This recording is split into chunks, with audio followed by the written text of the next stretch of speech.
imediatamente. Comentário de Mário Persona. Nem todo cristão percebe as consequências das distorções causadas pela teologia do pacto.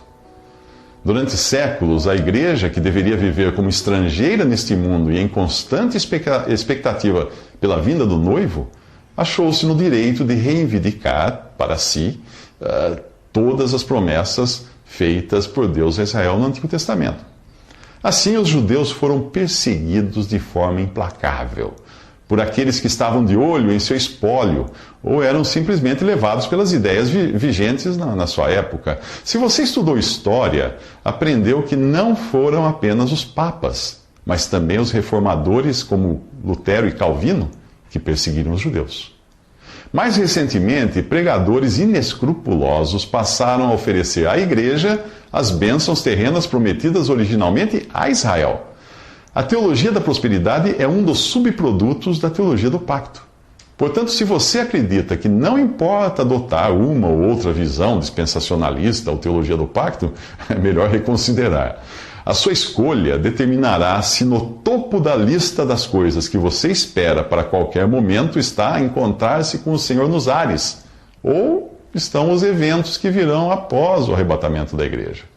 Dentro da visão dispensacionalista, que é a que eu acredito ser a correta, o Senhor pode voltar neste exato momento para ressuscitar todos os que morreram em Cristo e arrebatar sua igreja para o céu.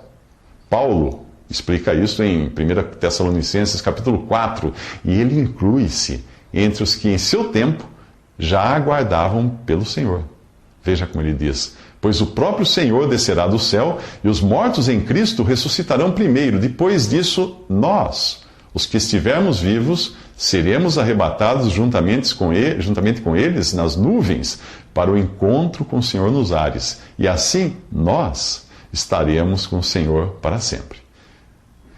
Depois do arrebatamento, virão 3 anos e meio chamados de início das dores, seguidos pela manifestação do anticristo e pela grande tribulação. Isso está em Mateus 24, versículo 8 e 21.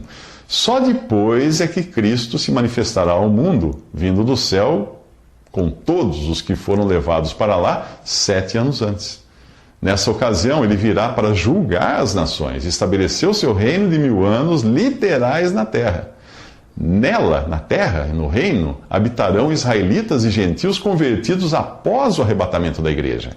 Enquanto isso, a igreja, que é a noiva do Cordeiro, portanto, muito íntima, estará com Cristo no céu, reinando sobre a terra. Portanto, se você espera pelo estabelecimento do reino no mundo, não está esperando pela volta iminente do Senhor, já que há muitos eventos que precisam ocorrer antes de Cristo vir reinar. Todavia, o Senhor deseja que nós sejamos como aqueles que esperam seu Senhor voltar de um banquete de casamento, para que quando ele chegar e bater, possam abrir-lhe a porta imediatamente. Imediatamente. É o que ele diz. Quer um conselho? Não deixe para esperar para amanhã o que você pode esperar para hoje. Se você já foi salvo por Cristo, deve viver agora como um servo que aguarda ansioso pela volta do seu Senhor. Para os seus, ele voltará para servi-los. Ele diz assim: felizes os servos cujo Senhor os encontrar vigiando quando voltar. Eu lhes afirmo que ele se vestirá para servir, fará que se reclinem à mesa e virá servi-los. Ele se vestirá para servir. Isso indica uma roupagem que nada tem a ver com a roupa de um juiz, que é como ele virá vestido para o mundo em geral. Em Apocalipse 1, do versículo 13 ao 17, João descreve as vestes de Jesus em seu caráter de um juiz severo. E elas nada têm a ver com este manso Senhor que volta como se fosse um garçom para acomodar os seus confortavelmente reclinados à mesa e servi-los. O caráter do Senhor como juiz, que virá para julgar o mundo, pode ser visto no capítulo 1 de Apocalipse, quando o Senhor apareceu ao apóstolo João numa roupagem de meter medo. Ele trazia uma veste que chegava aos seus pés, semelhante àquela toga que nós vemos os juízes usarem nos tribunais. Também um cinturão de ouro ao redor do peito, simbolizando a justiça e fidelidade com que ele julga, como está em Isaías, capítulo 11, versículo 5, que diz: a retidão será a faixa do seu peito e a fidelidade o seu cinturão. A sua cabeça e os seus cabelos brancos como a lã. Isso representa a sua eternidade, além da experiência e sabedoria de um ancião, como ele é visto também em Daniel 7:9. Os seus olhos como chama de fogo nos falam de um conhecimento perfeito, de um discernimento infalível, de um escrutínio profundo. Você ficaria à vontade diante de alguém com olhos de fogo? Os seus pés, como o bronze numa fornalha ardente, mostram uma função judicial, pois o fogo prova todas as coisas. A sua voz é como o som de muitas águas. Será que alguém conseguiria se fazer ouvir diante do bramido das poderosas ondas do mar? Em Gênesis, nós vemos que os astros e estrelas foram criados para governar, e é o que representam as 7 estrelas que Jesus tem na mão direita. Todo governo estará em suas mãos, a quem pertence todo poder, controle e honra.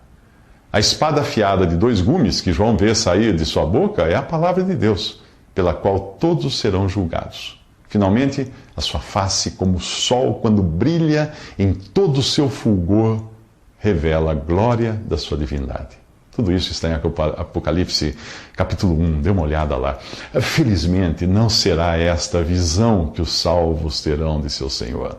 Para estes, como diz o nosso capítulo 12 em Lucas, ele virá vestido para servir e dar descanso. Obviamente, o apóstolo João estava salvo quando Jesus lhe apareceu numa visão apenas para mostrar como virá para o mundo. Mesmo assim, para tranquilizar João, ele colocou a sua mão direita sobre o apóstolo e disse: não tenha medo. E você, como espera por Jesus? Ansioso que ele volte para você ser servido por ele? Ou aterrorizado pela expectativa dele voltar para você ser julgado? Ao contrário do que muitos falsos profetas têm feito, não encontramos na Bíblia qualquer autorização para determinar o momento exato da vinda de Jesus. Em Marcos 13:32, o Senhor diz: quanto ao dia e à hora ninguém sabe, nem os anjos no céu, nem o Filho, senão somente o Pai. Por causa desta passagem, alguns colocam em dúvida a divindade de Jesus. Se ele era Deus, como poderia desconhecer o dia e a hora da sua própria vinda? Mais um versículo em João 15:15 indica que o servo não sabe o que o seu Senhor faz. E era nesse caráter de servo que Jesus estava no mundo.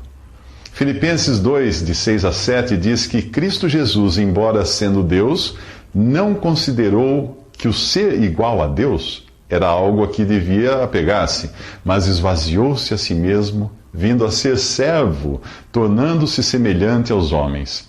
Como Deus, ele sabia, mas como servo, não lhe era dado saber. Principalmente se a finalidade fosse revelar isso a outros. Em Atos 1, de 6 a 7, embora referindo-se aos discípulos, a passagem ajuda a entender a competência que cada um tem conforme a sua posição e autoridade. Ali diz: então os que estavam reunidos lhe perguntaram: Senhor, é neste tempo que vais restaurar o reino a Israel? Ele lhes respondeu: não lhes compete saber os tempos ou as datas que o Pai estabeleceu pela sua própria autoridade. Com base nisto, nós podemos dizer que a Jesus, o Filho, em seu caráter de servo, não competia saber a data de sua vinda, pois tal conhecimento era da competência exclusiva do Pai. Se Jesus usasse de sua prerrogativa de ser Deus para revelar a data de sua vinda, estaria passando por cima da autoridade do Pai. Vemos que isto jamais aconteceria, pois ele próprio disse: desci do céu, não para fazer a minha vontade, mas para fazer a vontade daquele que me enviou. Isso está em João 6,38. A sua submissão ao Pai era tamanha que até aquilo que ele tinha poder para fazer, preferiu deixar que o Pai fizesse. Em João 10,18, ao falar de sua morte e ressurreição, Jesus revela ter autoridade ou poder para entregar a sua vida e voltar a tomá-la, isto é, ressuscitar. Ele diz assim: tenho autoridade para dá-la e para retomá-la. Esta ordem, ou mandato, eu recebi de meu Pai. Todavia, ele não fez uso desse poder. Como Paulo revela em Gálatas 1, versículo 1, Deus Pai o ressuscitou dos mortos. Portanto, qualquer especulação em torno de datas é querer passar por cima da autoridade do Pai. Mesmo assim, temos indícios de que estamos nos últimos dias, pois vemos o testemunho de Deus no mundo se deteriorando, e esta sempre foi uma característica de mudança de era ou dispensação. Sempre que Deus confia ao homem alguma responsabilidade, as coisas começam bem e terminam mal. Nos próximos 3 minutos, saiba como foi restaurada a expectativa da volta de Jesus e quais foram as suas consequências. O capítulo 12 de Lucas nos exorta a vivermos na expectativa da vinda iminente de Jesus, justamente por não sabermos quando será.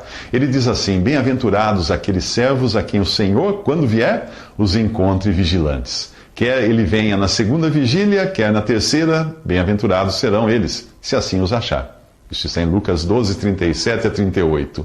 Em Marcos 13, 35, ele fala das 4 vigílias usadas na época: à tarde, à meia-noite, ao cantar do galo ou ao amanhecer. Porém, aqui apenas 2 são mencionadas, a da meia-noite e a do cantar do galo, pois o assunto é a sua vinda para os seus, e não para o mundo.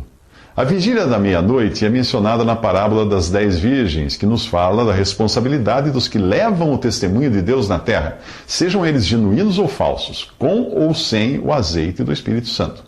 Mateus 25, 6 diz que à meia-noite ouviu-se um grito: o noivo se aproxima. Este aviso a todas as virgens foi dado há cerca de 200 anos, quando muitos cristãos voltaram a pregar que Jesus voltaria a qualquer momento para arrebatar sua igreja.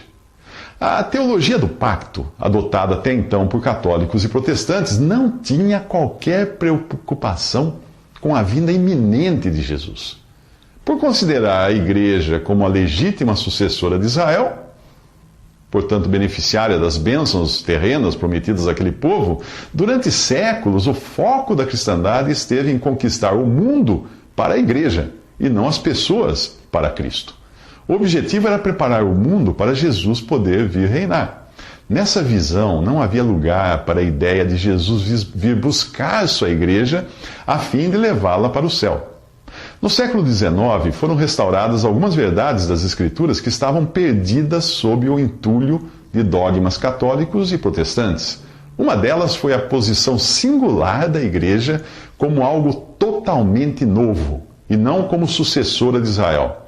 Ao contrário do Israel terreno, a igreja teve a sua origem no céu, com a vinda do Espírito Santo do céu, e estava destinada a ser levada de volta para o céu, com a retirada do Espírito Santo deste mundo.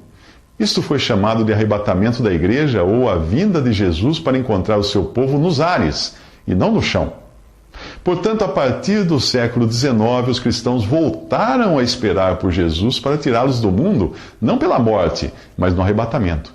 A redescoberta desta verdade teve efeitos colaterais, tanto na evangelização quanto na política mundial. Se Jesus podia voltar a qualquer momento, era importante levar o evangelho o mais rápido possível a mais pessoas. E esse sentimento impulsionou a evangelização dos povos pagãos no século XIX. Além disso, o conhecimento de que a igreja não era sucessora de Israel e que a antiga nação ainda teria suas promessas realizadas, gerou um movimento em prol da volta dos judeus à sua terra. Obviamente, os que se consideravam donos da casa da cristandade, não viam com bons olhos essas ideias. E é disso que nós vamos falar nos próximos 3 minutos.